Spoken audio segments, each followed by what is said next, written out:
Okay, so what we're going to try to do is, as rapidly and as cleanly as we can for you guys, convey what we think are the most interesting and common things that we see in common houses and in terms of common amenities in co-housing communities. And some of this is based on other people's writings, books. A lot of it's based on, me going to somewhere between 50 and 70 communities over the past years. So, and it's going to be a little bit of a drinking from a fire hose in terms of speed. So, because we got a lot to cover, and some of this is just a preamble kind of stuff that you guys have already, I think, got in your head. But, really the point of doing this is to get from you guys your goals and priorities and, make sure that the program that we get from you guys, which is in architectural speak, the list of spaces and what they're like, is something that you guys are comfortable with and we can move forward with in design process. And then we go and design that.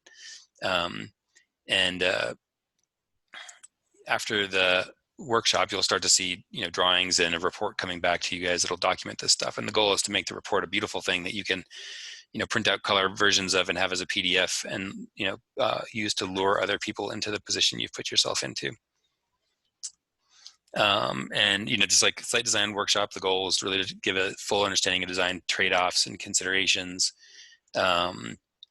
We want you guys to consent on a list of prioritized items. We won't know where on that list the cutoff line is, but that's the sort of goal of the weekend. And then that's so that like the design team can walk away from this workshop with enough information about character of spaces and their spatial relationships to actually design the thing. And so early in the process, you did a version of this where we prioritized using a survey all the outdoor amenities that you guys had brainstormed. So we still have this and we still are keeping this in our minds, but we're kind of revisiting it through this process today to refine the prioritization. In terms of schedule and process, we're really in the programming and early schematic design phase now. The goal is, and this is important, and this is a strategic point in how we're planning to manage the project, and I've spent time talking to David and Kathleen and Katie and Karen about this, is we're going to take all this programming information from site and Common House and then work on the schematic design, present those ideas back to you guys to refine and get into alignment on while we're doing the unit design workshops on Tuesday nights. And then all of that is going to be compiled into a schematic design set, which is like a drawing that has the floor plans of everything, the site plan, and elevations of the building. So you can have an idea of where we're headed aesthetically. That all needs to be done enough times so that we can get the third arrow there, which is the rough order of magnitude, ROM, pricing from a couple general contractors. And this is when your design liaison group and David and Kathleen and I will be talking to 2 or 3 different general contractors, trying to get them on board. We try to get them into the conversation enough that they can provide pricing, so that in time for your design integration workshop, we've got pricing from 1 or 2 or 3 different contractors that's at that level of appropriate alignment with the schematic design that helps us feel comfortable that we're all moving ahead with a project that's on budget. And if there are things that you've asked for that are not fitting inside the budget, the purpose of the design integration workshop is to integrate those decisions and say, okay, cool. So you asked for this thing and that thing. They don't fit in the budget. Here are your options. And so we try to present back to you guys a discrete number of things to make decisions about.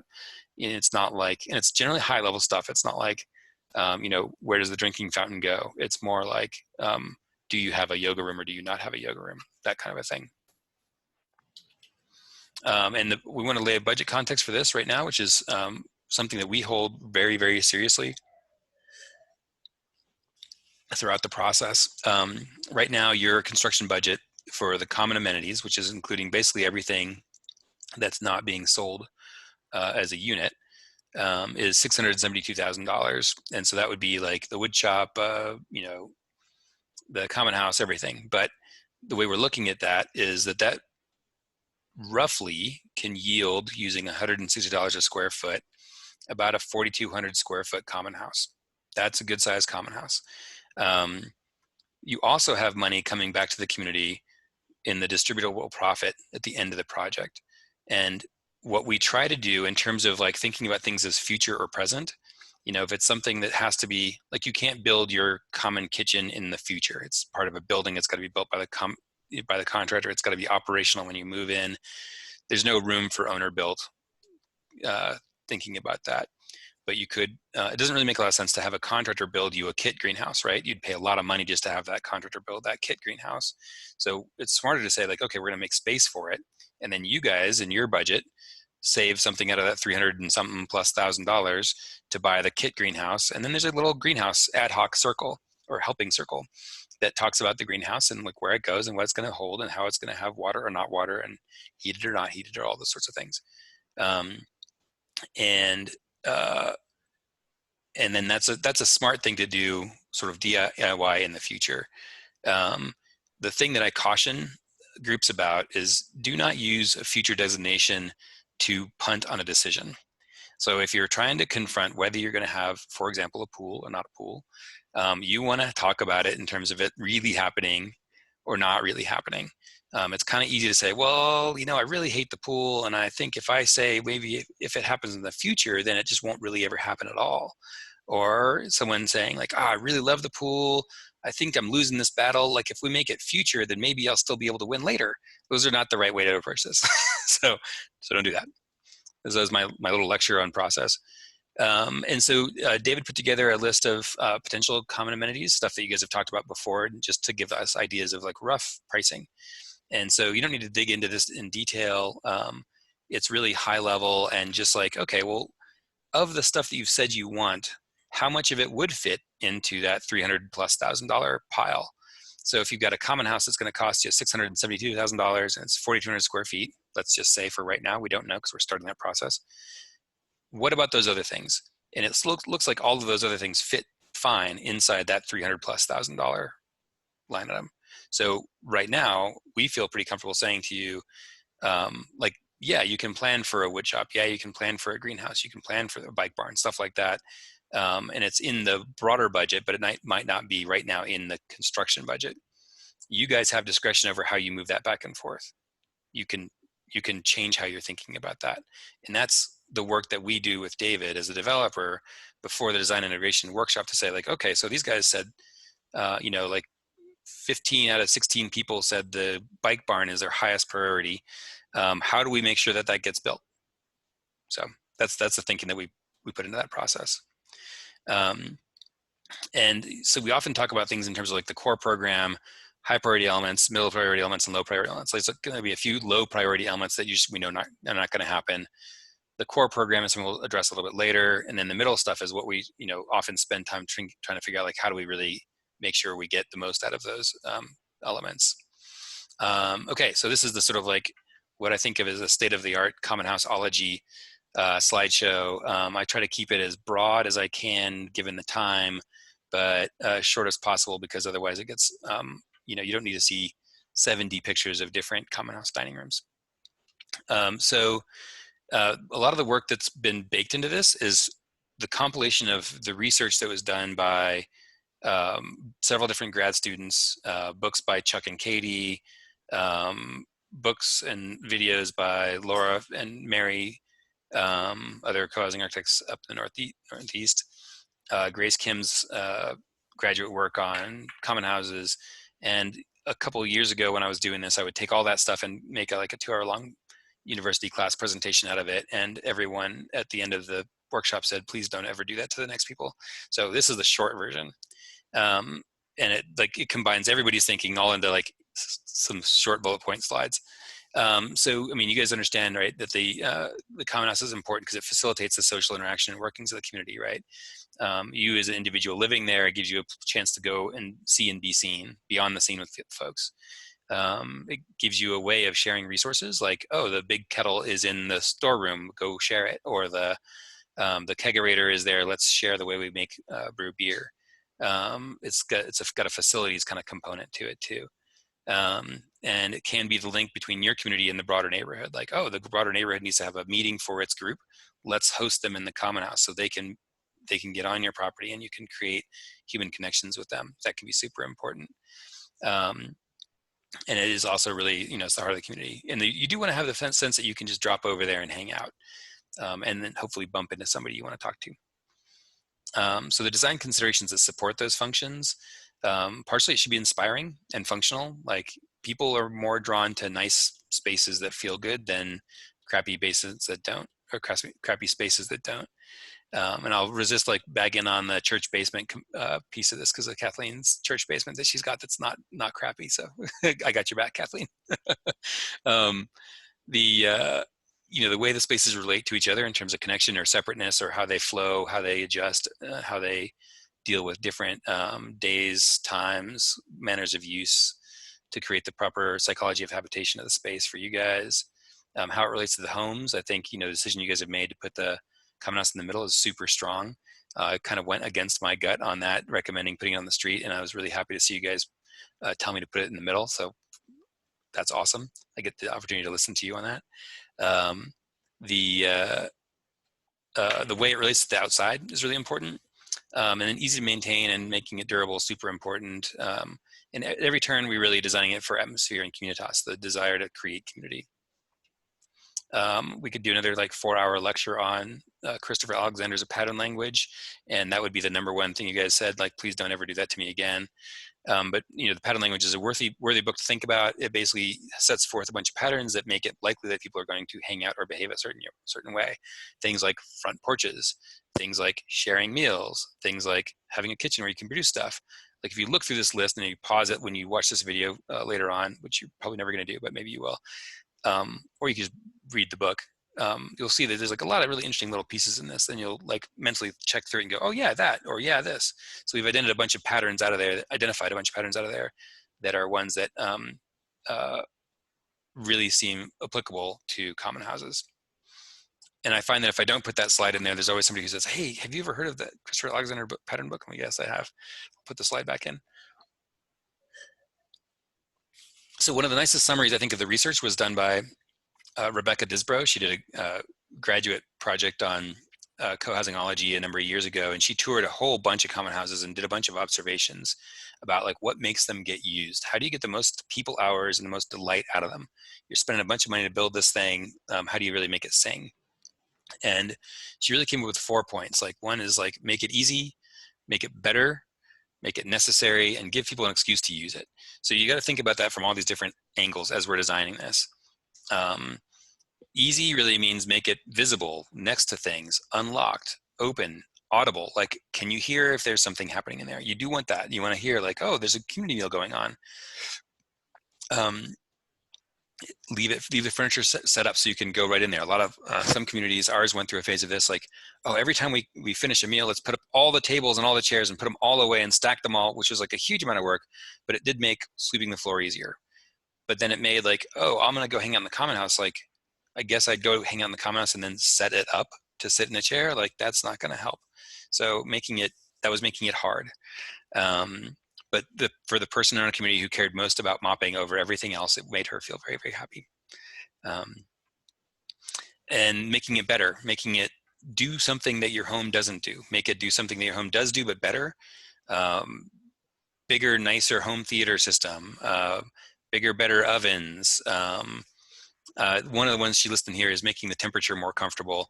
I think that's hilarious and I include it because she wrote it, but I would never actually recommend making your homes uncomfortable thermally so that you are driven to the common house out of need. Like, it seems like maybe somewhere sometime, but not now.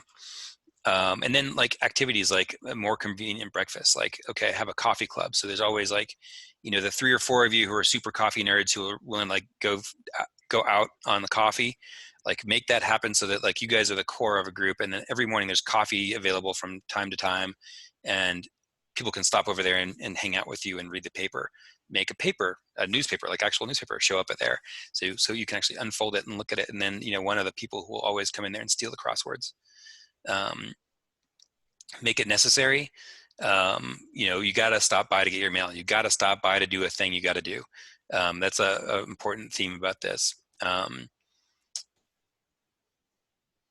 then giving people excuses, like coming up with all the creative, like what would be cool? Like what would it be if you were going to stop by the common house? What would be cool? If there was like some snacks or like super high speed internet or I know one of the seniors, Oak Creek communities, they have a puzzle table in the common house next to the mail. So whenever they check their mail, they tend to stick over there to play with the puzzle a little bit. There's a few things like that where we take one necessary thing and we try to expand it. So you got to go for the mail, but if you put the mail there and then you put the recycling below it, first off, like people recycle a lot higher percentage, right? So actually you are making a strong sustainability improvement in your project, but also it means they're staying there for another 90 seconds as they open up envelopes and like throw stuff out and grumble about like why those people send them stupid stuff in the mail. And then they're more likely to run into somebody else. And then that other person's more likely to say like, oh yeah, I hate junk mail too, but I don't get those ones anymore because I called this phone number on the back and made them stop.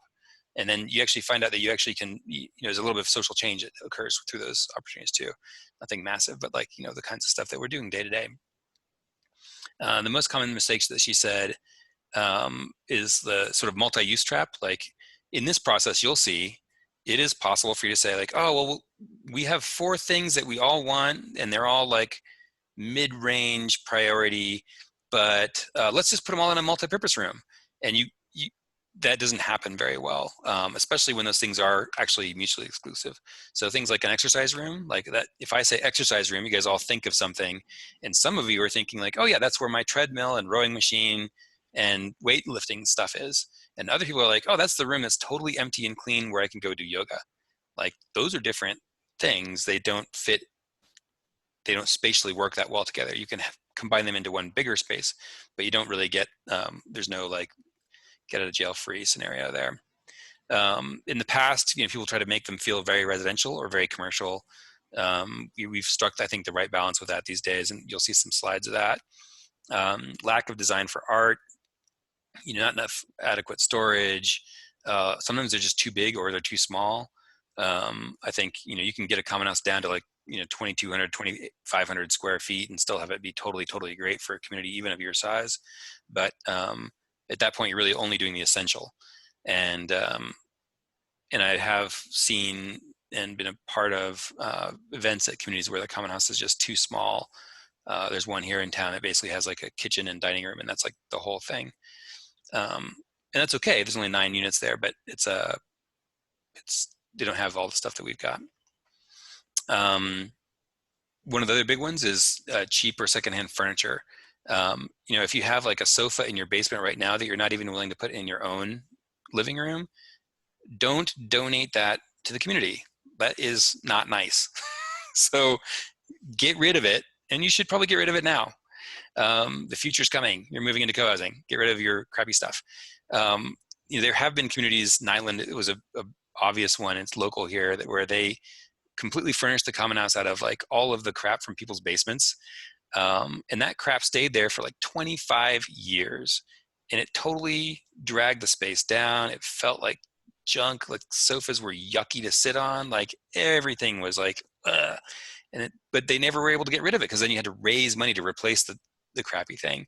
So that was a big mistake. So we were huge advocates for buying new, good furniture. When you do a common house, it should work for the space that you got designed. And then there can be a process by which you say like, oh, we want to include some donated furniture specifically. Like, oh, that, Lynn's grandma's hutch is amazing. It's totally beautiful. It would make a wonderful feature in the dining room. Let's use that. So you can do that. I'm not saying it's prohibited, but like mindfully. Okay, so we're going to run through some images now.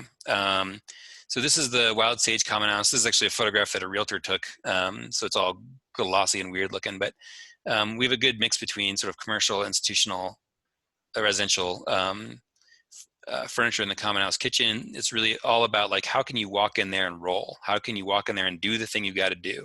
So you'll see things like, pot racks, open shelves, everything is sort of set up and ready to be used, but it's also not cluttered. And that's the sort of a fine balance that your common house team will get right and make mistakes on throughout the life of your community. Because usually there's like a pull and a push. Like at some point there's like a common house team that's like, let's clean this place up. And they get rid of like 30% of the stuff that people really, really cared about. And then they get thrown out, and then the other common house team comes in and like they buy it all back again. So watch out for that. That's a sign of like a crappy process. In our jurisdiction, we were required to have a commercial hood. So I don't think you'll have to do that, but we'll see. It's always a battle with a local, Nazi. So this is the Common House kitchen at Silver Sage. It was a really beautifully designed kitchen. They never ever use it. It also has a commercial hood. They don't use it because it's a smaller community of 16 households, and they basically only do potlucks. So we have this fancy kitchen with all this stuff in it, but they basically just put their food in the middle island and walk in a circle around it. So we could have just bought them a table. And so we, when we were working with smaller co-housing communities, we tend to say that's a possibility that's on the potential list there. So again, probably some more of these shelves could have been open. When you see labels showing up, and actually one thing that we do on all our projects now is we try to get people to put label holders on the front of the drawers that are closed and doors that are closed. It's just part of the specification that goes with the pack cabinet project, cabinet spec, because otherwise you end up with stickers. They didn't put the label holders on this one, and so they got stickers. This is Nevada City, I do believe, and so it's similar. You can just really sense yourself. You can imagine yourself cooking in there, right? Like you can just walk right in. Things are close at hand. They're ready to go. There's workspace available. You can see the stuff you need to see, and you can just go in there and get after it. This is Germantown Commons. And there's a few things that are kind of interesting in these. So these are all island oriented. We've got a center island here. In the foreground at Wild Sages, there's a peninsula that faces out into the dining room, you'll see. And then center island here, center island there. This one used a peninsula. It's a smaller common house, and we were tight around space. So we made the island sort of a peninsula, and it actually works out really well for them. Sort of a galley-shaped kitchen.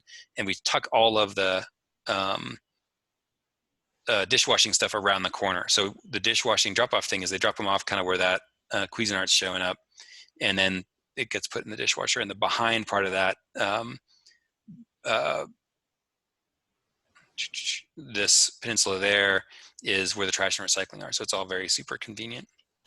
This one's more of a control station. This is a creek in Oklahoma, seniors community.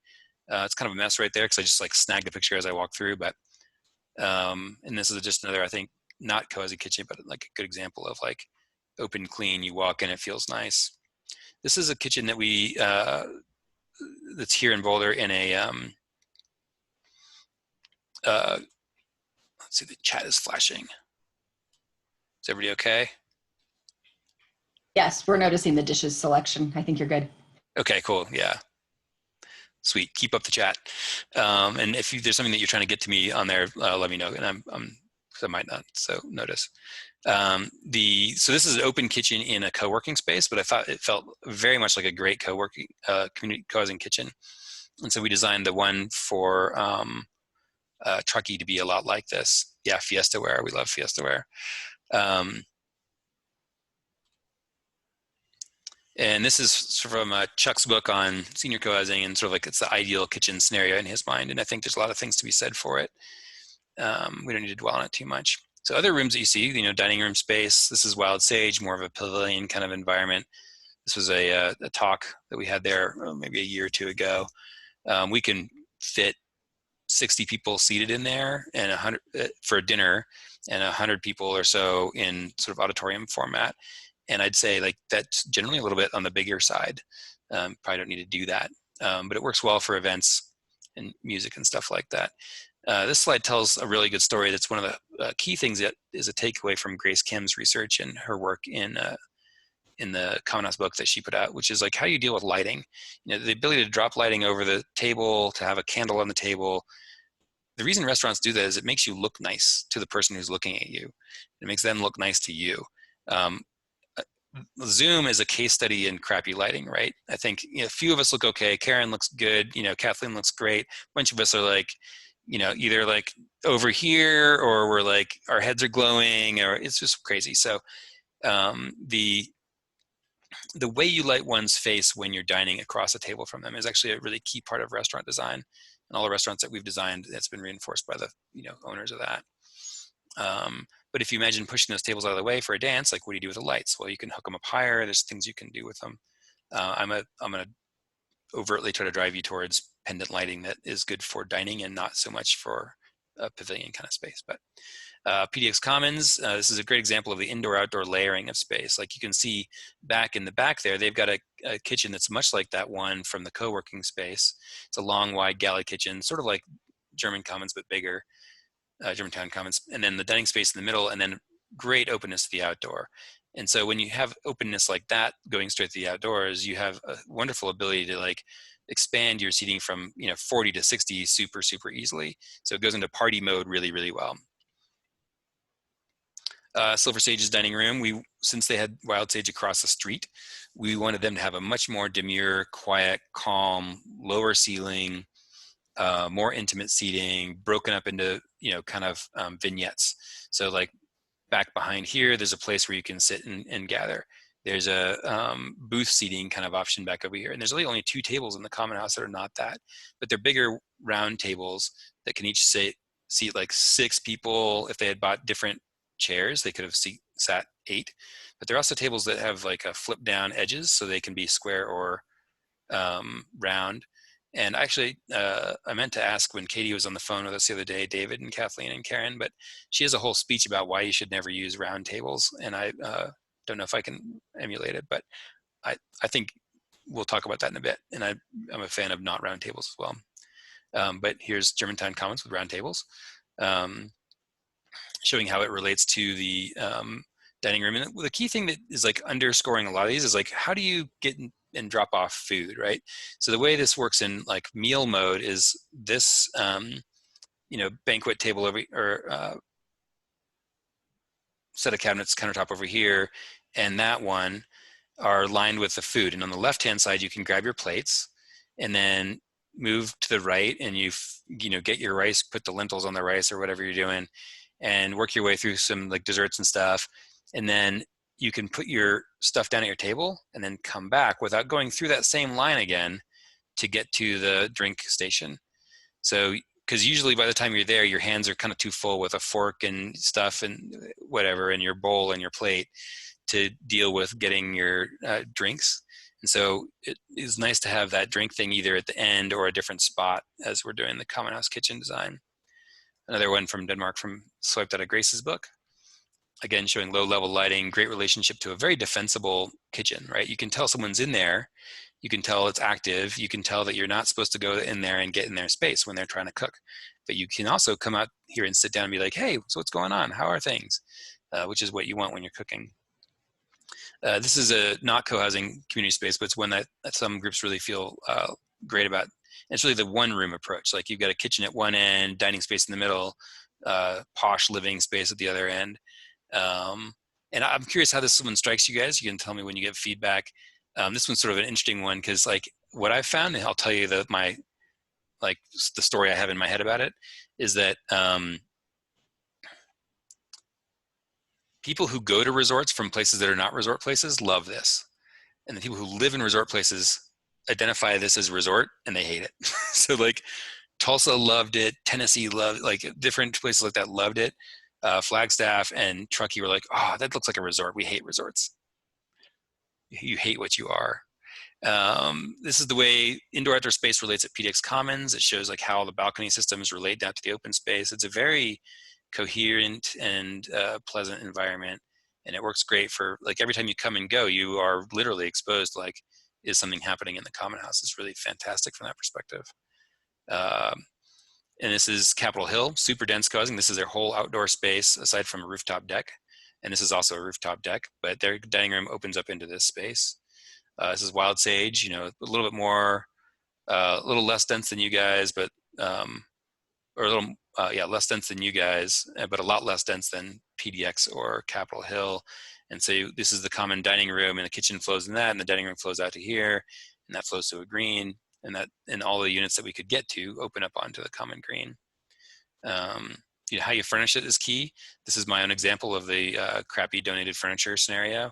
Like no matter if you set it up nicely or not, it just looks like hell and it's not comfortable and it's really unfortunate. So we're working our way through getting rid of all that stuff right now. But the ambiance is super important to how you create those spaces also.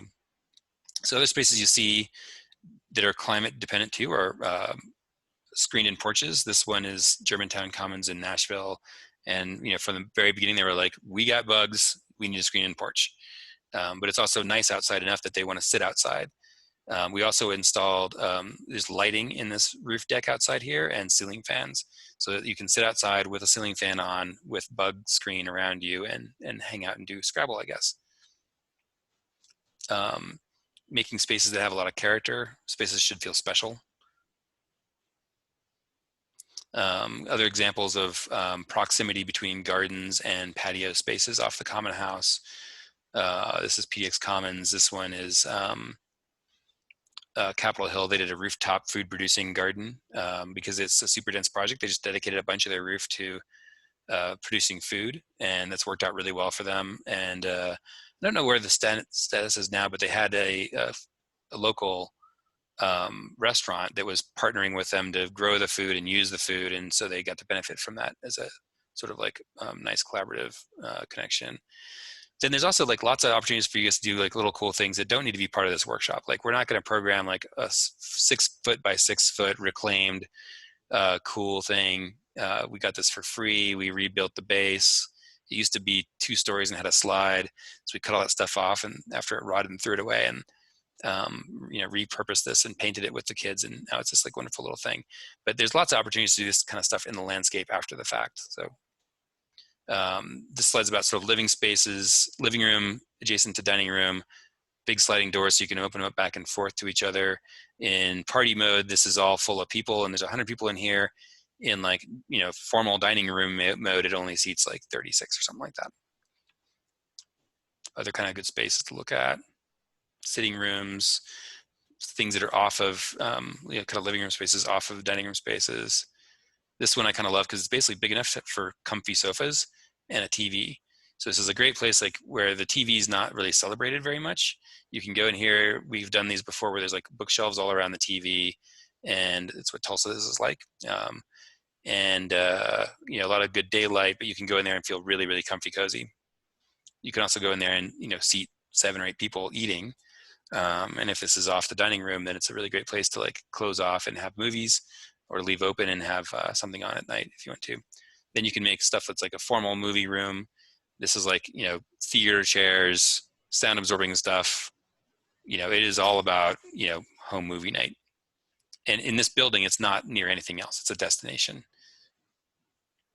Kid spaces, how you deal with them. Really good advice to let kids be kids and not make them be super organized if you can help it.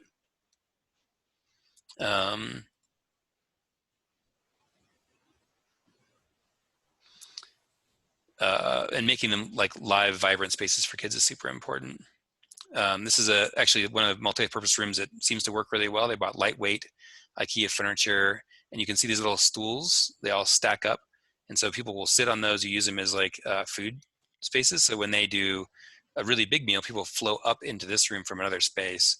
And they also have a TV on the wall, so they can convert this and some folding chairs into a big TV room. So they do quite a bit of use of that. Dedicated movement, yoga, meditation rooms. Again, if you're going to come in there and do yoga, you can't have to move a rowing machine out of the way. So equipment takes up its own kind of space, and if it's going to be that, it's nice to have it on the lower floor where there's a slab on grade, and you're not like boom, boom, boom, boom, boom running on the treadmill, especially if you're a Clydesdale like me. Spaces where your mail can come and be picked up and recycling below it. Cubbies where you can drop stuff off for each other. Guest rooms. These guest rooms are, I think, some of my favorite. They're sort of designed a little bit like motel rooms, but like not quite so institutional.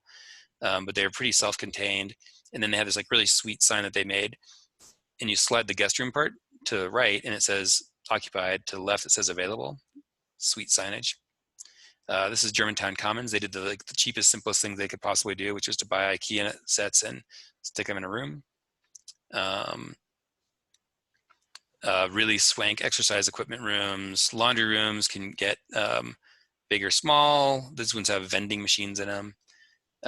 Wood shop, I could give you a bunch of slides on wood shops. This is our wood shop. And it makes me feel good because I just rebuilt all this stuff back here in one of these tables, and it looks much better now. You got to decide what your shop's all about.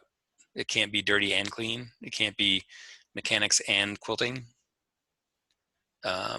Storage in parking areas can be done in all kinds of different ways.